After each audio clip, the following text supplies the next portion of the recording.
exactly. He says, my wife is Polish. Does she need a residency permit? And can I piggyback on her status as spouse? So I guess there's two things here. One is, as an EU citizen, if you come to France, do you actually need to apply for a residency permit?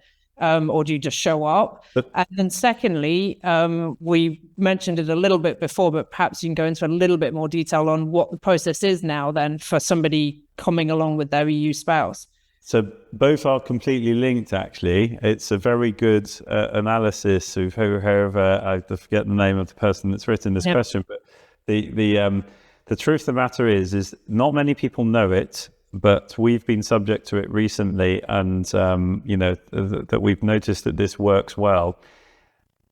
So you can register with your local mairie as living permanently. That's a very quick thing. We can do that for EU citizens, and we've done it in the past for EU spouse applications. So first you register the EU member living in France, and then you start the application for the piggyback, which was mentioned, which is called an EU spouse visa. And the beauty of that is you get a 5-year carte de séjour straight away.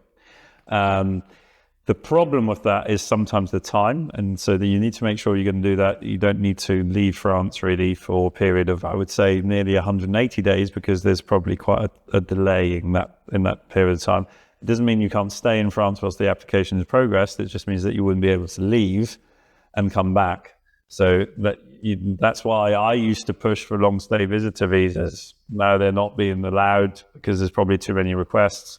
So anyhow, the short of it is actually, yes, not many people know it, but the EU member can actually ask for carte de séjour de membre de ressortissant européen.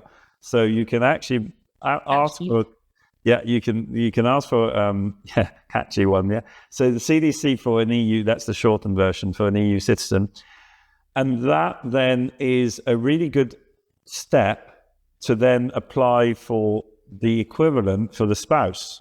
Because don't forget, this should be a reunification visa rather than a co-application. So the other one that you can pinch from me, Zoe, as on top of my pillars, is that I consider that the French government is like a bank, right? And the bank of the French government can only use you. We've probably all applied for a mortgage or a loan, and your bank only takes certain documents. If you share a screenshot of your utility bill, it's not enough. It has to be the utility bill in the format that it was sent to you, right? Or it has to be your bank statements fully printed out with your address and name.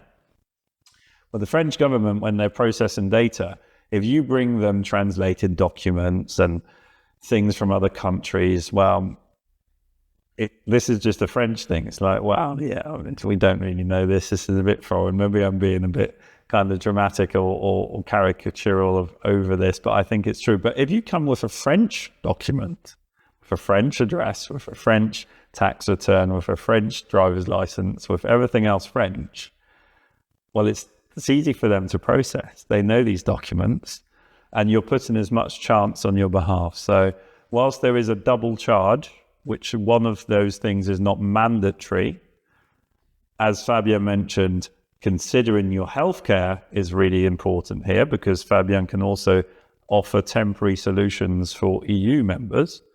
In theory, that's totally doable, but I would recommend starting with the EU national, registering them correctly, then starting that process and understanding that's going to take a little while. And if you're running short on your 90 days, apply for a 6-month visa, insist to get one, because at least then you can get your 6 months, you get 180 days time, which is usually plenty sufficient to get this done. And if you are going to use our services, reach out to us well before you leave the country, because we can actually start all of these processes before you start and enter France.